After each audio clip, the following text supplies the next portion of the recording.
the Steelers truly are. And we're going to see who the Bengals truly are.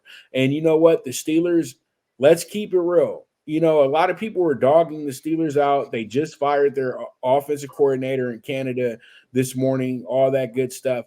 But you know what? At the end of the day, I'm not saying Kenny Pickett's not a good quarterback. I'm not saying he's a bad quarterback. He's just a guy that you got to keep evaluating. You know what I mean? And I think that better play calling might be helpful for him. But I don't think firing the OC is really the answer for the Steelers. The Steelers need to find out who their playmakers are and who their playmakers aren't. They're having a real issue on who to get the ball to and who to start and all that good stuff. They finally kind of figured it out, though, Sunday. Jaylen Warren has to actually start over Najee Harris. Let's just keep it real. You have to give him a little bit more touches, and you have to make Najee more of a versatile slash back, where a guy is running out, catching passes, a guy is running for you, a guy is blocking a little bit more for you, and just being a little bit more useful than just running the ball. Also, they need to figure out their situation with their two very good receivers. Deontay Johnson is now frustrated with the situation, and Pickens has already shown his frustration as well too.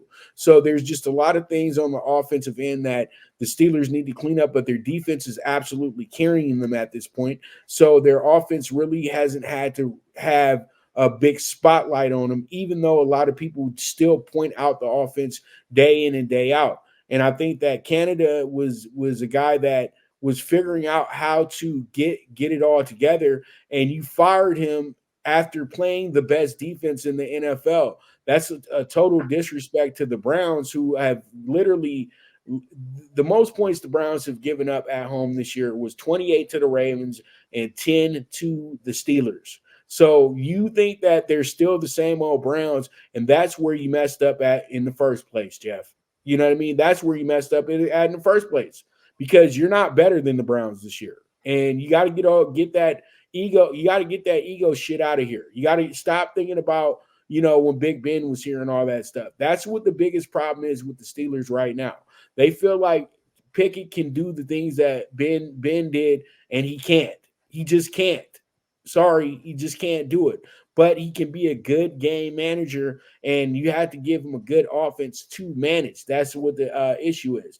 I know why we have a spread being won here is because the Bengals quarterback's an enigma, and he did show some good signs in that game. He just got thrown into the fire and really was not. And once again, Baltimore lucks up with the first-time quarterback being thrown into the fire, so they were able to take advantage of that situation. Now you got this guy playing Sunday. They're going to have a game plan set up for him. Everything's going to look really good because he still has Chase, and he still has Boyd, and hopefully Higgins can be back.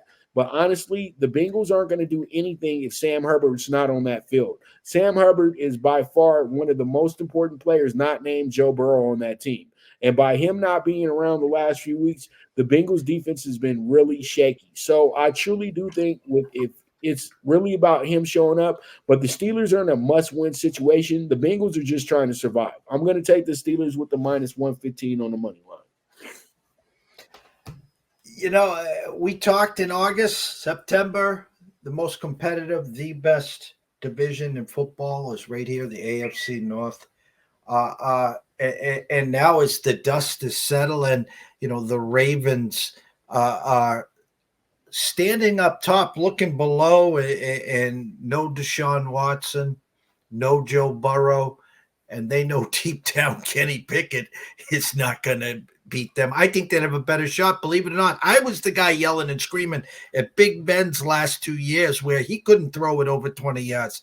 Well, Kenny Pickett is 15 years younger than Big Ben, and he can't throw it over 20 yards. And I was 100% wrong. He had a great preseason. I loved what I saw. I thought he was going to take that next level and that jump, and he's been awful. And remember a couple of years ago when Steelers started 11-0 and lost like their last 6 games, and they just fizzled right out of the to end the season. I think this is what's going to happen right before our eyes. A team that was miraculously 6-3, outgained in every game, Pops, but they were 6-3. Why? The defense, T.J. Watt, the emergence of Jaylen Warren, Deontay Johnson finally came back, but it's starting to crumble. I don't have a lot of faith. I think you got your best shot in the first game. They don't have a lot of tape on Jake Browning. I think this is going to be a big Joe Mixon game. Maybe a lot of bubble screens with, Jamar Chase. I don't know if T. Higgins is playing. I wouldn't hold my breath. I look for a battle here. My true numbers are a pick'em and 34. It's now Pittsburgh -1 with the 34.5. That tells me first one to 17 wins. I like McPherson from 47 pops, 17-14 Bengals. All right. We move along.